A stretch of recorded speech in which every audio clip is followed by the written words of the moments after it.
Welcome to the first Defense Unicorns Zarf Online Meetup. My name is Jason Van Brackle. I'm one of the unicorn engineers here at Defense Unicorns. If you want to get a hold of me, I am on the Kubernetes Slack at JVB. I'm on Twitter at Jason Van Brackle, and I'm on Twitch as Jason Van Brackle. So when I'm putting together things like this, or demos, or different content that I'm doing for Defense Unicorns, I'm going to start doing it live. So if you want to just hang out and chat, you have questions about something you're thinking about with Zarf or ideas for product, hey, come hang out with me out on Twitch. So our agenda for today, first and foremost, welcome to the meetup. We'll do an introduction to Zarf, a quick Zarf demo, and then Q&A for the room. So some quick notes if you're new to Gather. Move with arrows or mouse click. Use X to interact with objects. We don't have a whole lot of objects set up for today's meetup, but there will be some in the future. If for some reason you need to walk through somebody, you can hold down G, you'll ghost, you can pass through them, let go of G, you're back to being a normal Gather citizen again. And then F, you can throw some confetti, or Z, dance party. So if any of you want to try those out right now, please feel free to do so. I see some dancing. Any confetti out there? All right, I got some confetti. Awesome. So we'll change up the theme each bi-weekly. This will be bi-weekly. And this time we just did Coffee House because I'm still learning how to use Gather, and this looked kind of fun. Plus, I always like being in a coffee house. So without further ado, let's get started. So what is Arf? Zarf is an always free open source product that makes air gap easy for Kubernetes.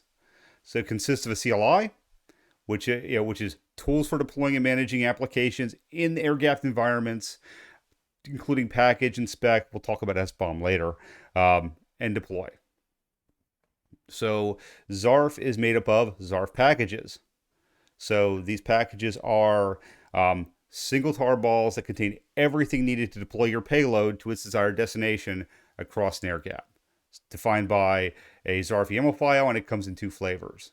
So one being the regular Zarf package, and then the other type being a Zarf init package.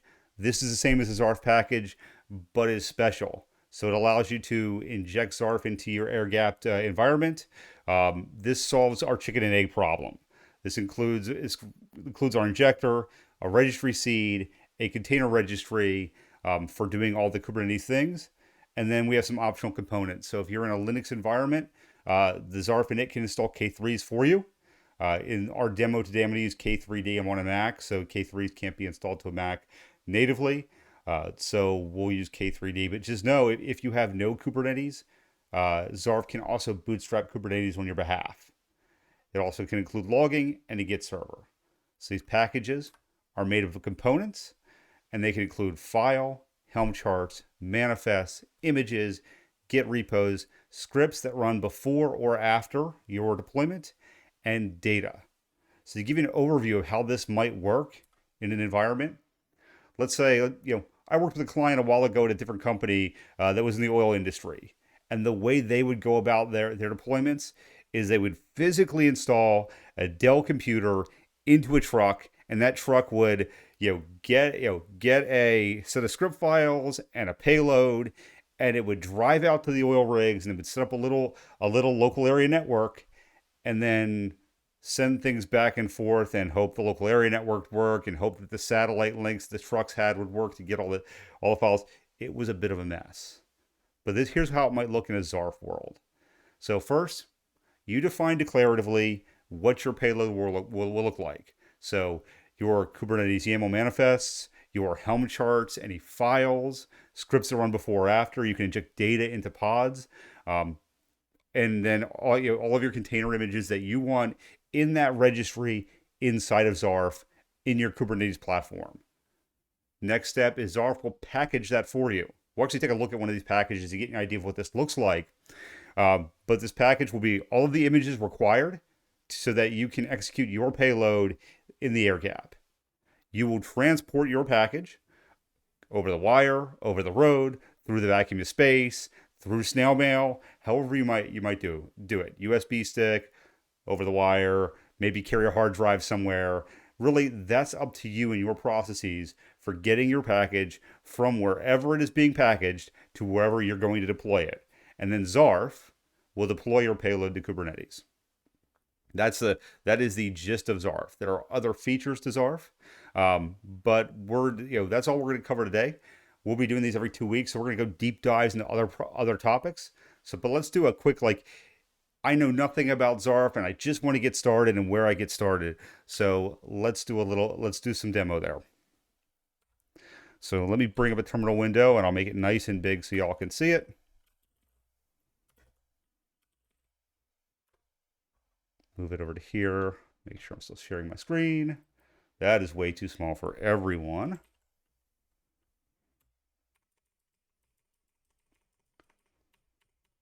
All right, is that large enough? Give me some confetti or a dance. Or both. All right, I got some party, I got some dance. All right.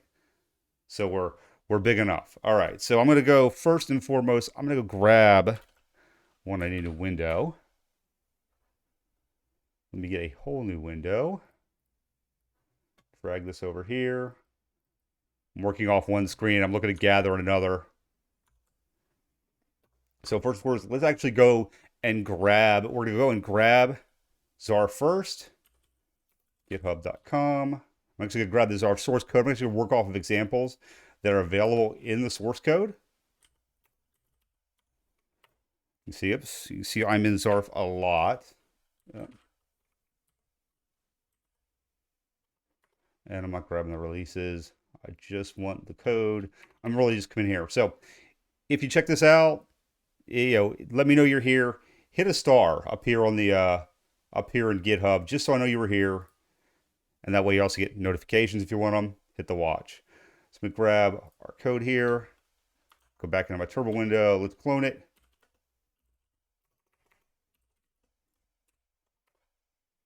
So we're cloning it in Zarf. We're going to use that to get it. We're going to use that for examples today. And we'll also need a copy of Zarf. There are lots and lots of ways to get Zarf. If you're on a Mac like me, I'm just going to use Brew. So to give you an idea of what I already had set up prior to this demo, I already had Docker set up. I already had Brew set up. And I already Gather set up. So let's grab the source code. We'll go into Zarf. And then we will Brew install Zarf. And that should be everything that we need to run through the demo. Oh, I already have it installed. I installed it earlier. I forgot to install it earlier. But to give you an idea of how long it takes, we'll run the reinstall just so that y'all can see it. I'm going to take a sip and it just took too short, so. All right, let's do a couple things. So first and foremost, we're going to need a Kubernetes cluster. Like I said, I had K3D set up. Some of these K3D, for those who are unaware, K3D is K3s in Docker. So it's going to run a K3 server in Docker containers, which is why I have Docker set up. It's great for demos. Don't do this in production. Great for development. Oh, I have chat. Sorry, I didn't mean to ignore chat. Oh, thank you, Mads, for putting links up. Appreciate that. So let's get a cluster set up. K3D. I have that installed. K3D cluster, and then create. Uh-oh. Docker failed. Woo. Okay. That's fun. That's what I get for practicing day of. So K3D, let's try it one more time. Let's delete first. Make sure we get that. Yeah, we don't have one running. Oh, Docker crashed on me. Sorry about that, y'all. The fun of doing live meetups. So one of the things you'll notice around the room are the microphones.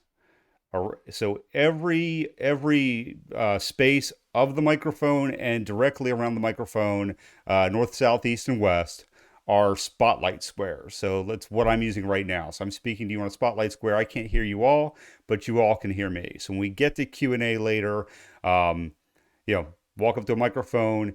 you'll notice on your screen, you'll get a, hey, you're on a spotlight spot. Everyone can hear you now. So when I was getting set up and didn't realize I had muted my microphone, Kevin could hear me getting ready. All right, so Docker is up. Look at that. All right, we have a cluster starting. Docker is doing Docker things.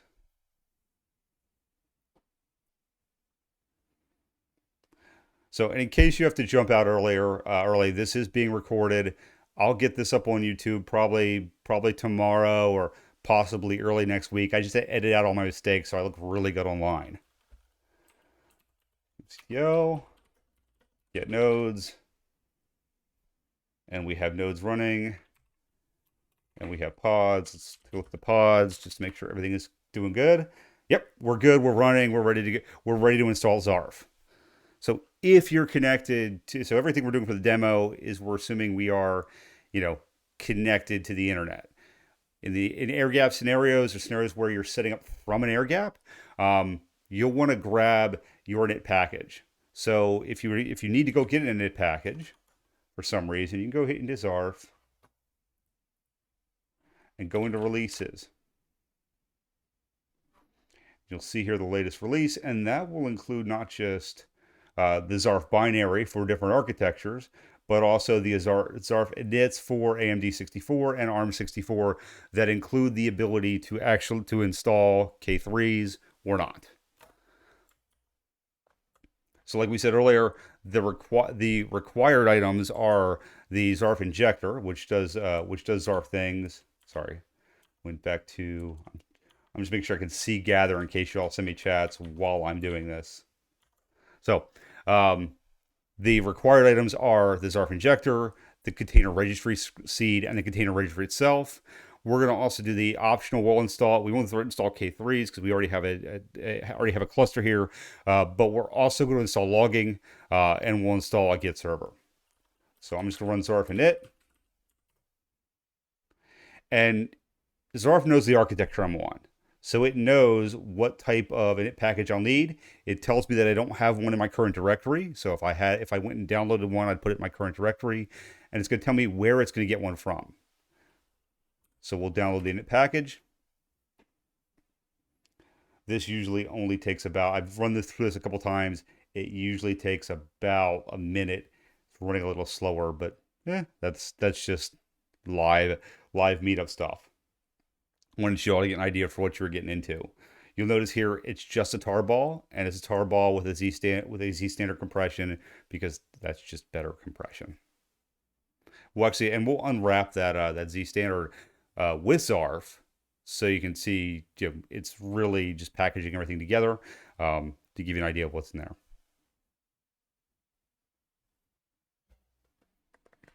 Don't mind me taking an annoying sip of my drink.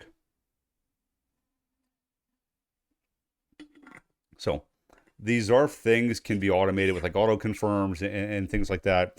We're doing the manual one. I'll walk through what this is doing as it's doing it. So first and foremost, it gave us an idea of everything that's in this package.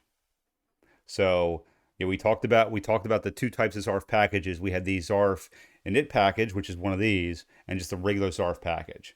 So we get an idea of what this is, what architecture it's on, who built it and where, and then the components. So like I said, a component can be Docker container, data, before and after scripts, Kubernetes YAML, which actually gets pushed into a Helm container before it's deployed, and then Helm containers themselves. So we can see here we have some files that'll be pushed into different parts based on environment variables. We have the seed registry. Oh yeah, whether it's required or not. Where our cosign key paths. Everything in here is signed with cosign, and so where the public key is. So the public key is included for verification. The Zarf registry, where these are coming from from a URL standpoint, what namespace. For Helm charts, the values file that'll get pushed into the Helm charts. So for example, if I set things in here that can't be answered because the values file isn't there, you'll get prompts. So the Zarf agent, different files. Get the idea. Each component could be an individual Helm chart, could be a container, could be a manifest, and we have a mixture of all of them. And then the images that will get pushed in, Gitty, and where the seed is. In this case, the seed is the Docker registry. So we're gonna say yes. Oh, and that there's a software bill of materials. We'll do a deep dive on SBOM in 2 weeks. So I'll actually do a deep dive on what is SBOM, what is attestation, what do these things mean, what does the signing process look like, and then we'll talk about SBOMs within Zarf. But that'll be in 2 weeks. So keep an ear out. So we're deploying. Now it's going to ask us for all of our optional components whether we want to install them or not. In this case, I'm just going to install everything. So this is Grafana Loki. We'll do our Git server for GitOps in the air gap. And now we can see Zarf is doing its job. So first thing it's going to do, it's going to run the Zarf injector to get Zarf inside of the Kubernetes cluster. So this solves our chicken and egg problem so that we can actually have infrastructure to talk to before we start deploying stuff. So Zarf is seeding a registry. We'll do a deep dive on Zarf architecture and how this process works on a later meeting as well. So now it's actually installing the Helm charts for the Zarf registry, and then all the optional components, the logging, the GitOps, all ready to go. So we'll give this a minute, and then it will check to make sure it's done.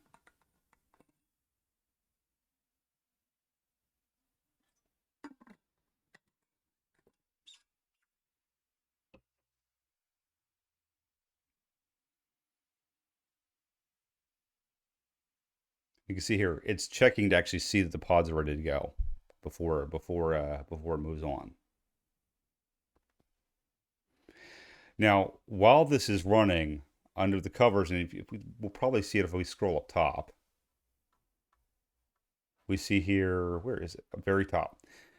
Automatically, a log file in debug mode is created.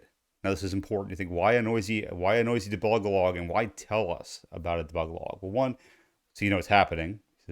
And two, because this is going to be running in a disconnected environment, we still need to be able to be observable for when things go badly. Because there may be a geographic distance between where our cluster is and where we're going to do the analysis of what went wrong. So we automatically, and that can be suppressed, but we automatically store a log file for every operation for those purposes.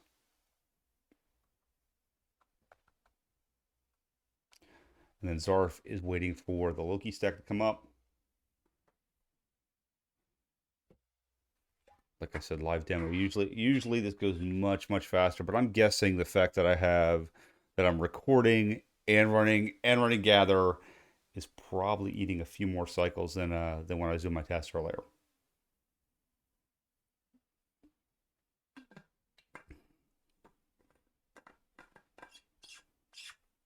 And there we go. So you notice once again, we see where the log was saved to. We have different usernames and passwords. So these are all the different components that were pushed. They had to have some authentication, otherwise it'd be wide open just running. So these are all protected with different usernames and passwords. And because I have everything really blown up there, I'll shrink that down so you can see, it gives us the ability to connect to services inside the cluster. So this is published applications that are running with the ability to connect to them. So let's take a look at logging for a good example. I can go to Zarf, connect, logging. Let me just copy this here. Insanely long registry, insanely long password. You all help me remember Zarf-admin. So we'll connect.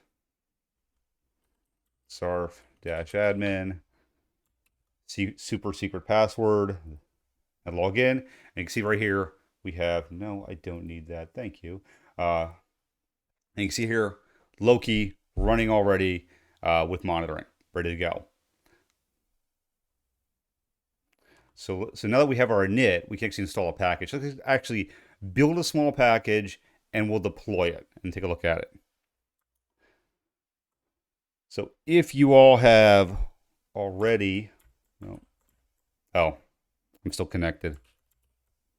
So If you all have already run through one of these, you'll recognize this demo from on the Zarf website. So if you want to run this yourself down the line, you can use the recording that we put up, follow along right from the Zarf dev walkthrough, the Zarf.dev walkthrough.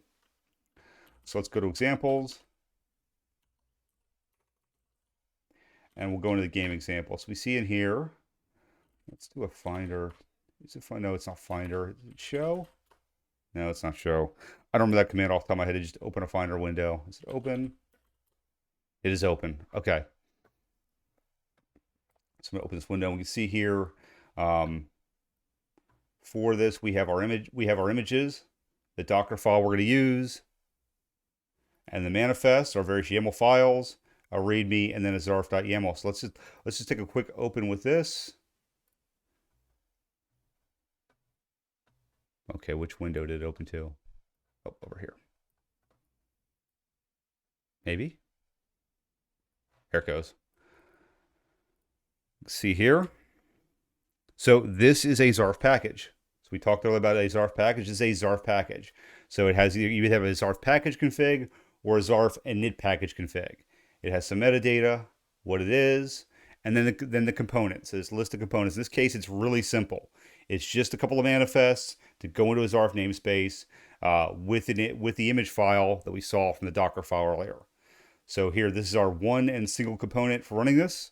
I like this because it's a nice simple example. We can actually run this and then open up the Z standard or the tar Z standard file and take a look at it. So let's go ahead and run that.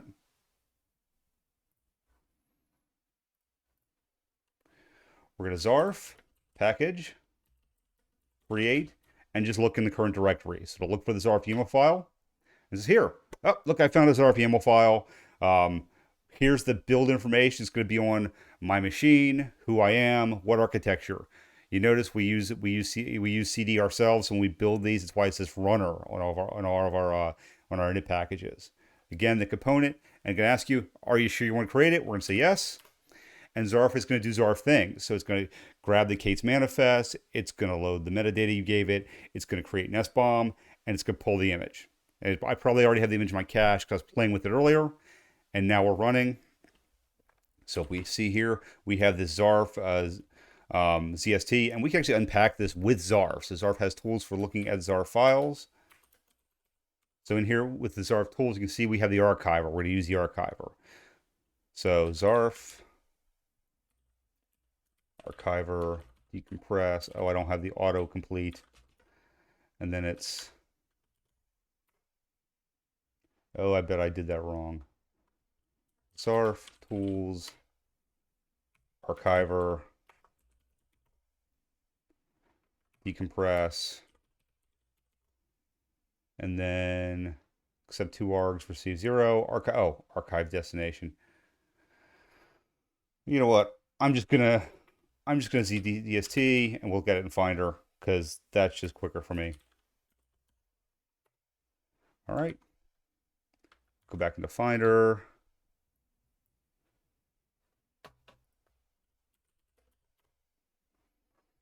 We can see here in our tar file, in our games, it packaged the baseline components, the manifest that we talked about, and there's our YAML files.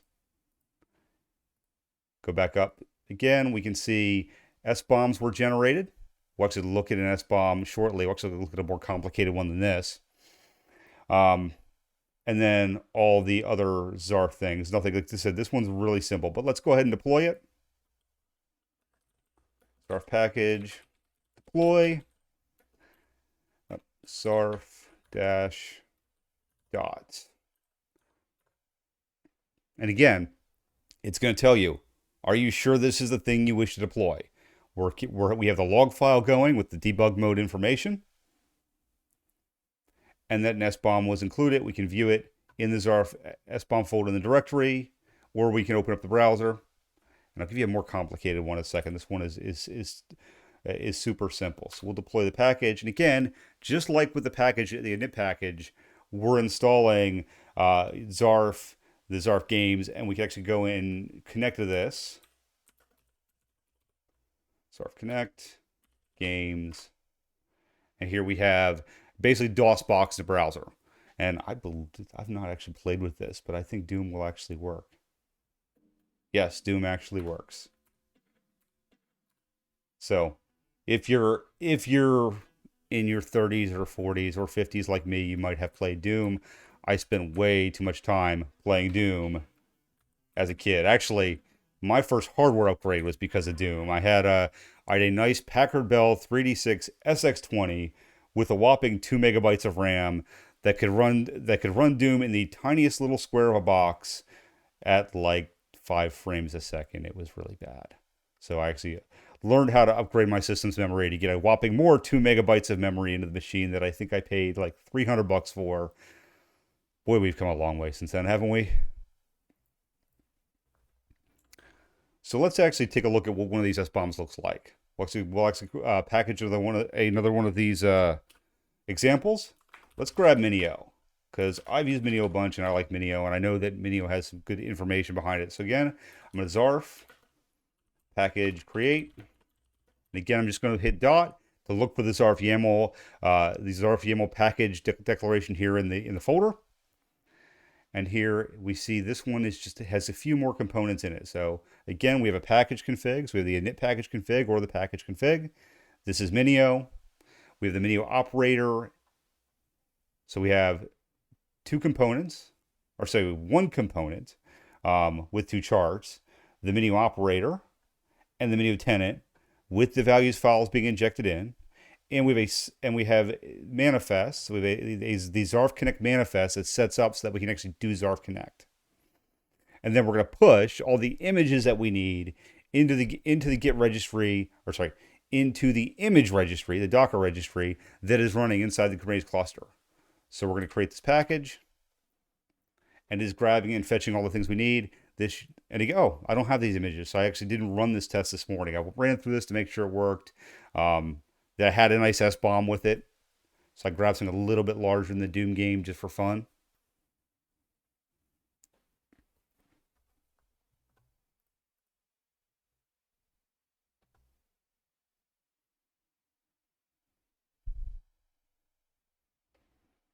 All right. And then we'll run our S-bomb, Zarf, package inspect this time. So inspect without any arguments. Oops. Give me the type of package. There. Yeah. If I forget to tell it what to use, sometimes it works, sometimes it doesn't. But just to play up inspect, tell us what we created. Otherwise, we can do a --s-bomb. Oh, again, I forgot to type the package name in. It asked me. And again, we have an S-bomb available here. So let me open up a browser here on this machine. There we go. Open this up. And we can actually see this S-bomb, or the software bill of materials for this specific package or set of components. So up here on the drop down, every component that came in with this package that has S-bomb information is here on the drop down. So if we look at, say, the Minio operator, for example, we can see what type of package came in, what its version was, and even the files in it. And if there's information about who did it, notes on the maintainer, and size. So the output here will vary on the package type, what metadata is included with it. So if we go into that top level BusyBox, or no, BusyBox didn't have anything. There was one in here that had other information, Minio console, Prometheus. The Alpine. So you can see the Alpine one is the APKs that are part of the container, and actually have the maintainers and size and notes along with them, because that metadata is included along with those files. So we have the ability to, like I said, in 2 weeks, we'll do a deep dive into what is S-bomb, what is attestation, how do we create policies based on S-bomb. But for now, just know that if you need a software bill of materials, Zarf will automatically create it and has a viewer to do it. So let me head back to Gather. And I see some, I already see y'all chatting. So let me take a look at some of the questions here. All right, go back to this. So let's hit up some questions. I'll head back to gather. Let's see. Links. I'm just double checking to see questions. Jeff in here just answering any questions that come up.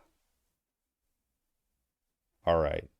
Jeff is answering everything that comes up in the chat, so I appreciate that. So, if anybody would like to ask a question, here the group, navigate to one of the microphones.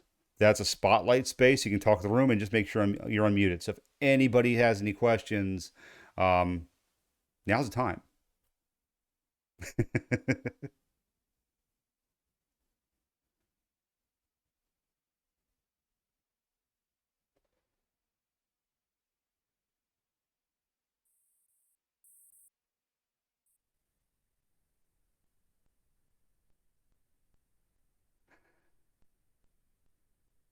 Hey, Jeff.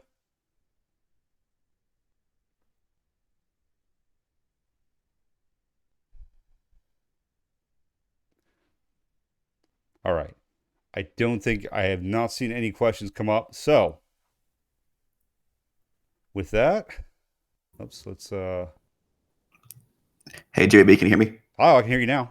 Okay, yeah, I have no idea why it's selected my microphone. Anyway, yeah, there was a couple questions I missed at the end. Okay. Um, so Acorn, yeah, I've been talking to Darren for months now before the public release of Acorn, and we are working on a plan for integration. The way that looks like it's going to work right now is as they stabilize their SDK, we're going to consume it as just another thing. So there'll be a customized raw manifest, a Helm, and an Acorn.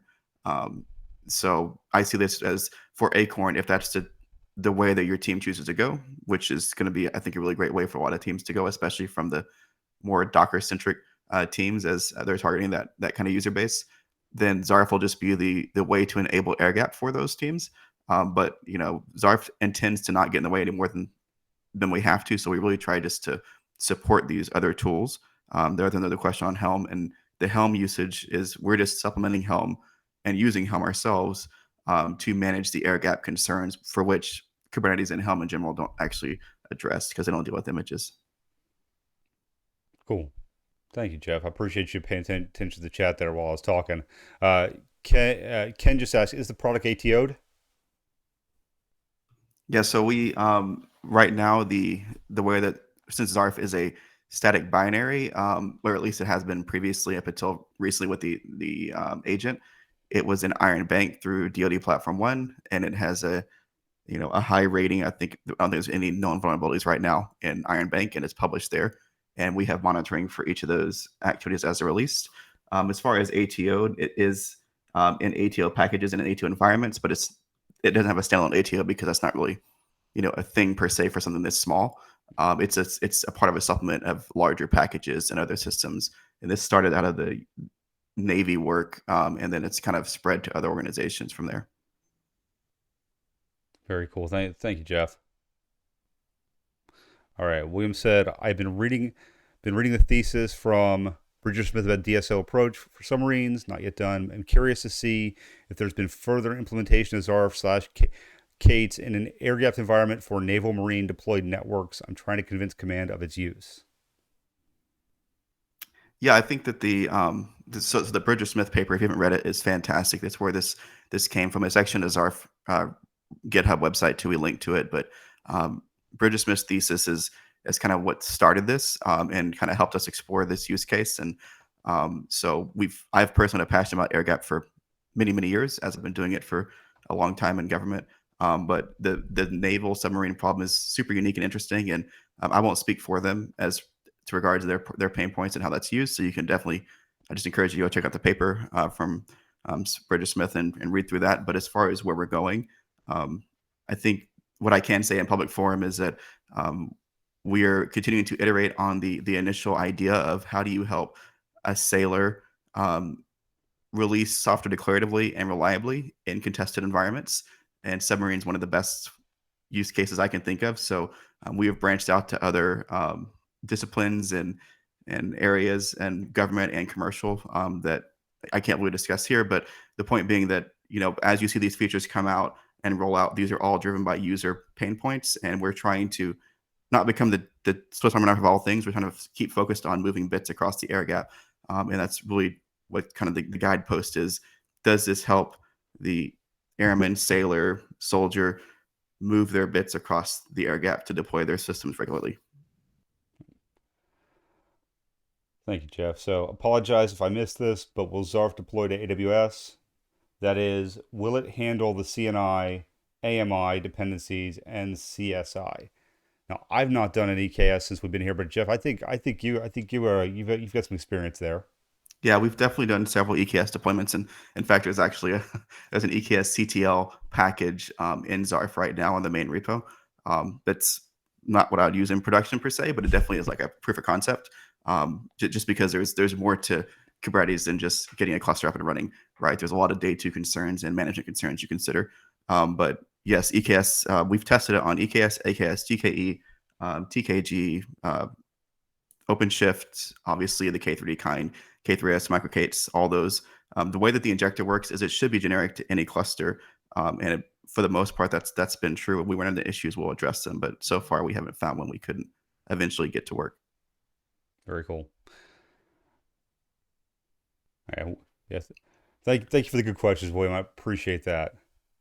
Any other questions before we close out the meetup? There was a question about did we develop Zarf? Oh, yeah, I did. Sorry, I Yeah, thought we did so say Zarf yeah. is an Apache 2 licensed product. I created the first lines of code um, a year and a half ago, and so when we first created Defense Unicorns, this was the first thing we started building. So there's historically you can go back and see all of that. But yes, it's 100% open source. It will always be open source. As one of the co-founders of Defense Unicorns, and I know Rob will attest to this as well. We care deeply about open source and bringing these difficult problems that defense space and secure commercial customers care about into open source, getting peer review, and letting everyone just see in the open what we're building. So kind of following the cryptography model where you do it in the open. So if there's vulnerabilities, people can see it immediately, and there's no black box or behind the scenes magic here. You can see it all. Appreciate that, Jeff. Thank you.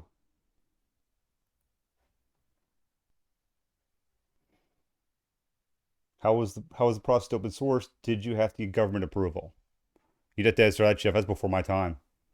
Yeah, so this is, I mean, it gets complicated, and I think a bit later on Rob could talk more to this, but we as a company developed this as open source product, and then we use this to support government customers, but it is um, the intent has always been open source, and so it didn't have to go through PA channels like if I were a government person, as I was for 18 years.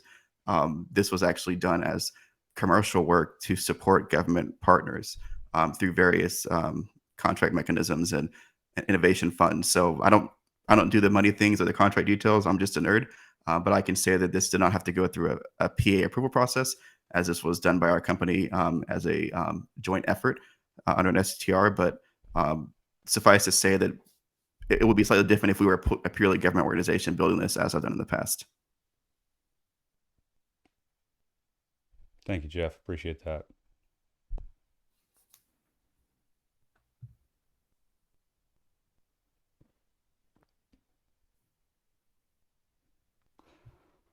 Also, fact.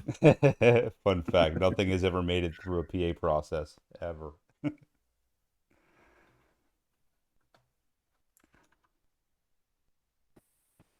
Any plans for supporting GitLab for deployments? Oh, yes, this is it's super interesting. We're in the middle of a very what we're calling a legendary PR, a very large PR that's been a lot of work. That's been months in the making of just review and thinking. But this PR will introduce the ability to use rather than using the Zarf internal registry or the Zarf internal Gitty, you will be able to provision use your own provisioned GitLab or Bitbucket or whatever your tool is you choose to use. But for now, up until that's actually is released in a couple weeks, it'll still just be internal resources. And Will mentioned Buzzcrate. So Will and I worked together in a past life. He created a really cool tool that works along with GitLab for spinning up environments called Buzzcrate. It's actually well worth your time. You'd actually probably find that pretty interesting, Jeff. Nice. Any other questions? I think Mads is trying to. Can you hear me? Oh, yeah, we can hear you. Okay. Yeah, I just wanted to do two plugs. One, I dropped a form in the chat. We'd love to learn more about you and your interest in Zarf. So if you wouldn't mind filling that out. We're also in the middle of doing quite a bit of extensive usability testing. So if you want to see the tool a bit more, kind of get a first look at some upcoming features, please fill that out and we'll be in contact to schedule those. And then additionally, I'm about to drop another link in chat. I've dropped quite a few up at the beginning, but this one is for our Slack channel. So we actually have a Slack channel on K8s. That's really the best place to keep in contact with the team and stay up to date with anything new or any changes.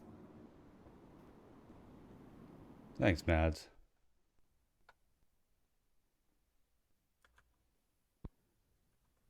All right. So with that, if you want to get in touch, like Matt said, we're on the Zarf channel at slack.kubernetes.io. That will take you to a sign up for the Kubernetes Slack if you're not already there. We're on Twitter and LinkedIn at Defense Unicorns. Me personally, feel free to reach out to me with any comments, questions. I'm at JVB there I'll be in the Zarf channel. Twitter at Jason Van Brack. And again, when I'm working on things that I'm thinking about for Zarf, I'll be out on Twitch. So I'll go, I'll probably go live a couple times a week. Right now, I'm working on getting Zarf working with RKE2 and Rocky Linux. It's kind of the thing that I'll be, live streaming and talking about while I'm working on it. So follow me out on Twitch if you're so interested. And if you want to connect with, with Zarf some more as far as the code base goes, it is zarf.dev. GitHub.com/defenseunicorns/Zarf. I will make sure that every link that we talked about today, you get a copy of in an email coming from Eventbrite. I'll also make sure that this slide deck is accessible to you if you see fit. And then when this video has been recorded and edited and sent up to our YouTube site, I'll make sure another notification comes out that it's available for your perusal. So with that, thank you all for your time today. I will hang out here in the Zarf Online Meetup gather for a little while. If anybody has any questions or just wants to catch up and talk. And for those of you heading out, y'all have a very nice day. So thank you very much.